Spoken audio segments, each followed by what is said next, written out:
So you had these two young guys working on an old people disease, right? I got a client years ago, I'm still working with them, that two guys from Georgia Tech, one was a PhD in computer vision. The other one had his MBA in innovation from Georgia Tech. Great thing about Georgia Tech innovation is they actually teach you how to find customers and develop businesses, right? So these two guys met while they were in school, and they came upon an unusual business model only because one of them had a relative that had a medical indication that happens to older people, and it was really debilitating. So you had these two young guys working on an old people disease, right? Usually tech dude bros don't work on Right. stuff that it's just, they were outsiders in that regard. And so they came up with an imaging methodology that would greatly make it a lot easier to determine whether somebody was going to be symptomatic of this really debilitating problem.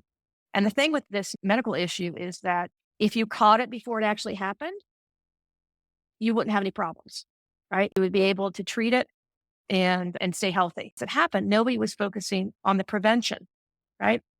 And it was just in the nature of the medical system a lot of times. So because this one of these founders had a relative that had this problem, they started working in that direction. It's like prevention. We're going to do prevention. And we're going to make it really, we want to develop technology, make it easy, really easy to see whether somebody's going to be symptomatic, and then you can prevent it.